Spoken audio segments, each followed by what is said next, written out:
جب انڈیا اور پاکستان ایک دوسرے کے علاقوں پر میزائلوں اور ڈرون سے حملے کر رہے تھے، اس وقت اسرائیل واحد ملک تھا جو کھل کر بھارت کی حمایت میں کھڑا تھا۔ پاکستان نے دعویٰ کیا تھا کہ انڈیا پاکستان پر اسرائیلی ڈرون سے حملہ کر رہا ہے۔ پہلگام میں حملے کے 2 دن بعد 22 اپریل کو اسرائیلی وزیر اعظم بنیامین نتن یاہو نے انڈین وزیر اعظم نریندر مودی کو فون کیا اور کہا کہ حملے کے مجرموں کو سزا ملنی چاہیے۔ روس، جو کہ انڈیا کا تاریخی ساتھی ہے، اس سارے معاملے میں ذرا دور رہا اور اس نے اسرائیل کی طرح آواز نہیں اٹھائی۔ انڈیا نے جب پاکستان کے خلاف کارروائی شروع کی تو روس نے دونوں ممالک سے امن کی اپیل کی تھی۔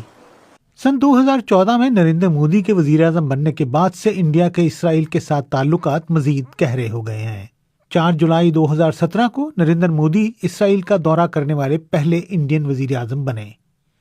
پاکستان اور انڈیا کی لڑائی میں جب پوری دنیا نیوٹرل دکھائی دیتی تھی، اسرائیل وہ واحد ملک تھا جو انڈیا کی حمایت کر رہا تھا۔ سعودی عرب میں انڈیا کے سابق سفیر تلمیز احمد کے مطابق انڈیا میں برسر اقتدار جماعت کی اسرائیل کے ساتھ نظریاتی قربت ہے۔ وہ کہتے ہیں کہ اسرائیل و انڈیا کا پرانا رشتہ ہے۔ اسرائیل میں ہندوتوا اور صہیونی تحریک کے درمیان نظریاتی مماثلت دیکھی جاتی ہے۔ پاکستان کے خلاف اسرائیلی ڈرونز کے مبینہ استعمال کے حوالے سے انگریزی news web site Times of Israel نے لکھا کہ یہ نہ صرف اسٹریٹجک اہمیت رکھتا ہے بلکہ یہ انڈیا اور اسرائیل کے بڑھتے ہوئے اسٹریٹجک تعلقات کی گہرائی کی طرف بھی اشارہ کرتا ہے۔ اس سے ظاہر ہوتا ہے کہ گزشتہ چند دہائیوں میں انڈیا اور اسرائیل کے تعلقات پختہ ہو چکے ہیں۔ یروشلم انسٹی ٹیوٹ فار اسٹریٹجی اینڈ سیکیورٹی کی سینئر فیلو ڈاکٹر اوشریت بھروادکر نے ٹائمز آف اسرائیل کو بتایا، اسرائیل انڈیا کی اسٹریٹجک حکمت عملی میں اہم کردار ادا کر رہا ہے، خاص طور پر پاکستان کے ساتھ بڑھتی ہوئی کشیدگی اور دہشت گردی کے خلاف جنگ میں انڈیا کو اسرائیل سے کافی مدد مل رہی ہے۔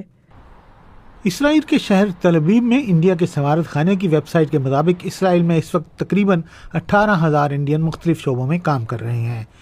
انڈیا 15 اگست 1947 کو وجود میں آیا تھا، جبکہ اسرائیل کا قیام 14 مئی 1948 کو ہوا تھا، لیکن اس وقت انڈیا نے بھی اسرائیل کے قیام کے خلاف ووٹ دیا تھا۔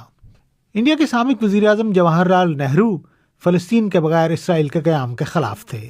اگرچہ انڈیا نے 1950 میں اسرائیل کو تسلیم کر لیا تھا، لیکن سفارتی تعلقات 1992 میں اس وقت کے وزیر اعظم پی وی نرسمہا راؤ کے دور میں قائم ہوئے۔ اسی طرح انڈیا ان پہلے غیر عرب ممالک میں سے تھا جس نے 1988 میں فلسطین کو تسلیم کیا۔ سفارتی تعلقات قائم ہونے کے بعد سے دونوں ممالک کی دوستی مزید گہری ہوتی گئی۔ کسی بھی اسرائیلی وزیر اعظم کا انڈیا کا پہلا دورہ 2003 میں اٹل بہاری واجپئی کی حکومت کے دوران ہوا۔ ایریل شرون